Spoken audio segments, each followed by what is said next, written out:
You're listening to the Weekend Sport Podcast with Jason Pine from News Talk ZB. Big sports story of the week was one of the biggest sports stories actually of the year so far. Rogers going back to rugby league. Tutu inside the 22, breaking through the tackle of Christie. You don't see that very often, and he's hurt the open side for the Crusaders. But the Blues spin it wide.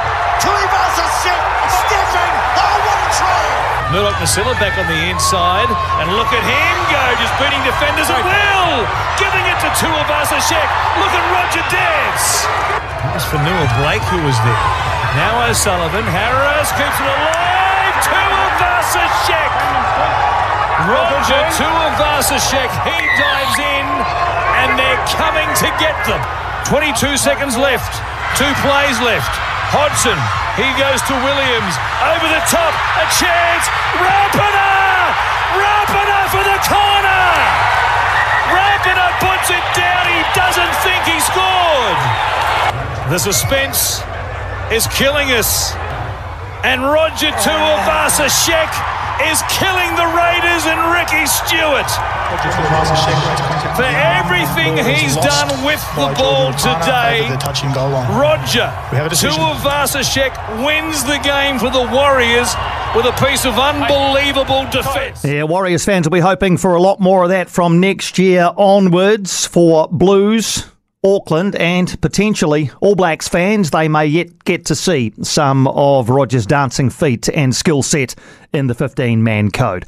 Frano Botica was a high quality rugby player. He played 27 times for the All Blacks in the late 80s, including 7 test matches. He then switched to rugby league where he enjoyed a superb career with Wigan, also played for the Warriors in their inaugural season, and Castleford, as well as 7 test matches for the Kiwis. He then returned back to rugby, playing in Wales, France, and then latterly back in New Zealand. He went on to coach both rugby and rugby league at a high level. And he joins us now. Frano Botica, thanks for taking the time for a chat. How surprised were you, Frano, when you heard that Roger Tuivasa-Sheck was going back to rugby league? Was that a surprise to you? It was a surprise, actually. I only heard about it the day after it actually happened. Somebody told me, and I went, oh, that was interesting. I think that, look, he came from Union to start with. He went to league. He was sensational at league. When he came back to Union, it was never going to be easy for him. There was a lot of strong competition. And I don't know whether they actually played him in his best position. So that certainly didn't help when we had so many quality 12s, If you were selecting them, where would you have played Roger in rugby? I probably would have tried him as a centre wing or a centre fullback. What are the big? I think when you've got the skills he's got, he's obviously his speed. He's got a mean sidestep. He needs a bit more space, and at 12 you're not going to get as much space as you really need to sort of use those skills that you have. Regardless of which position you play in, if you think about the transition, let's go the way he's gone, from rugby league to rugby. What are the biggest challenges facing a player when they go from the 13-man code to the 15-man code?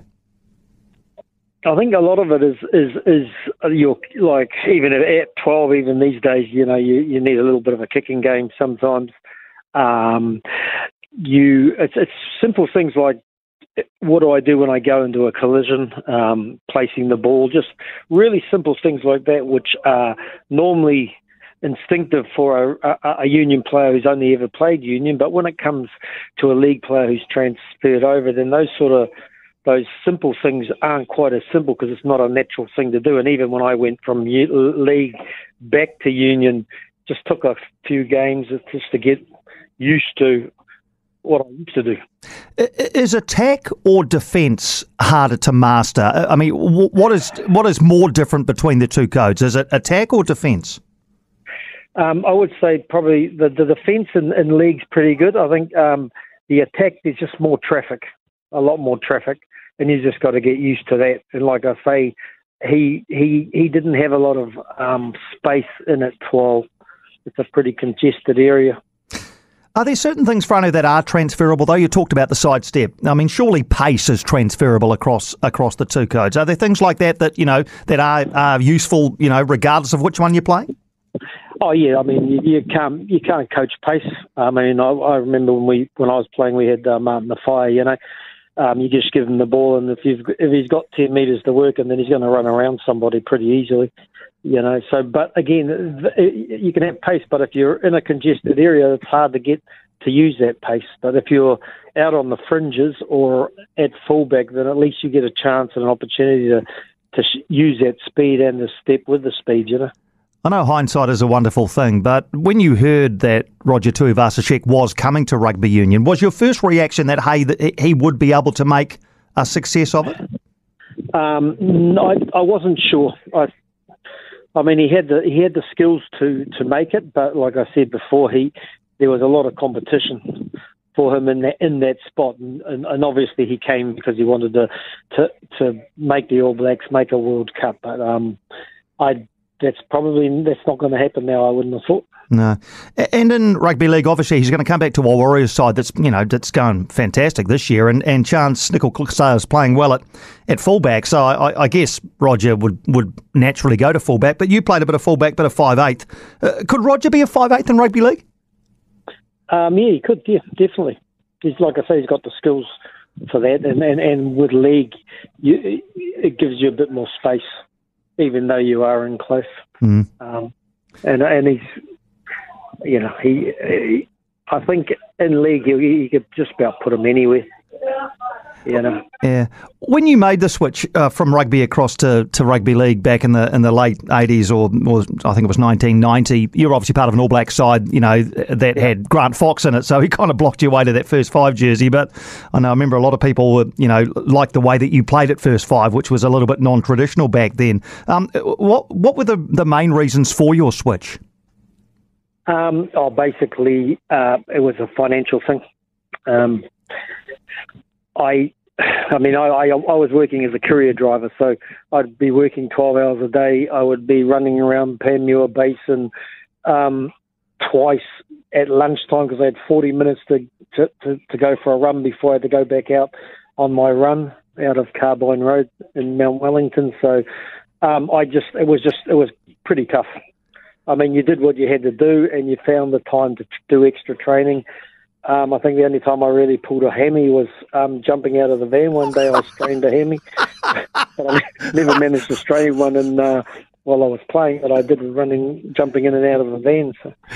Yeah. And if you were playing rugby these days, because back then, of course, there were no replacements. You only went on if somebody got injured, unless you were starting the test. You very rarely did you come on as a sub.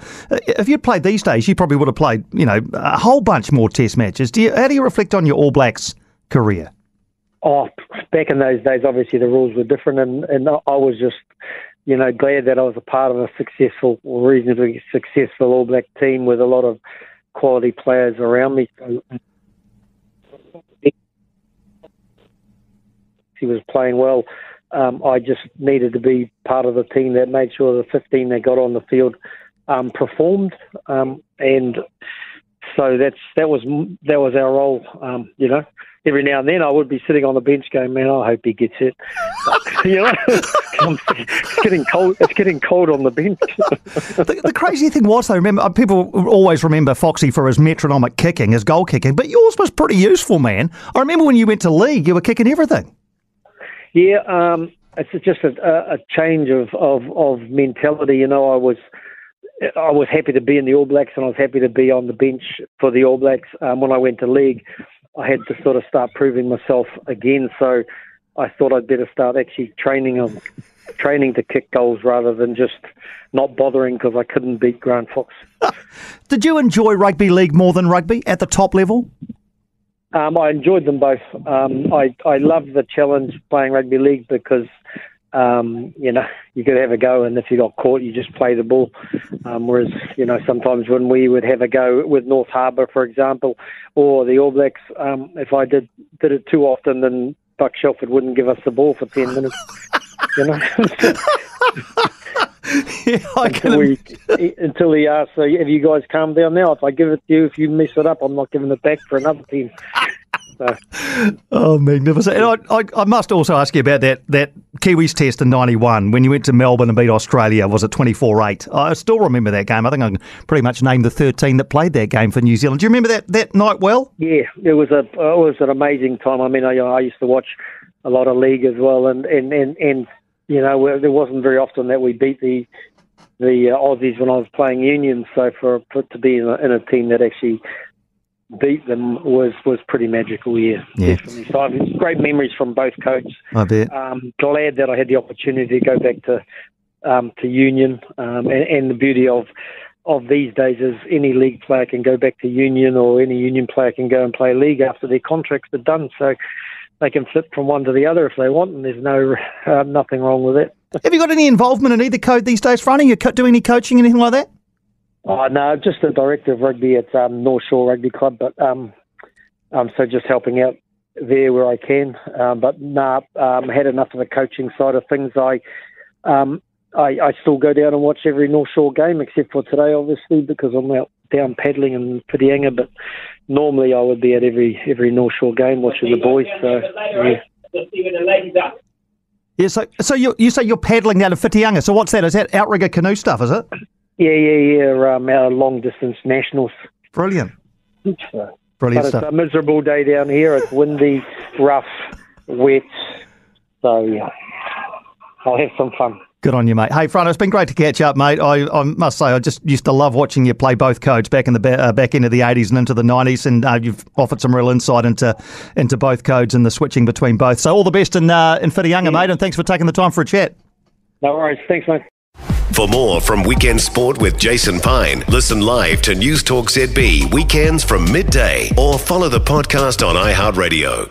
Hello, I'm Liam Dan, Business Editor-at-Large for the New Zealand Herald, and I'm back with another season of my podcast, Money Talks. In this series, we're not going to tell you how to get rich. We're not going to try and pick the next interest rate move. Instead, I'll be talking to some interesting New Zealanders about how money has shaped their lives and what they've learned about it through the years. Join us every Saturday for a new chat with an exciting range of guests from the world of business, politics and entertainment. You can find Money Talks with me, Liam Dan, wherever you get your podcasts.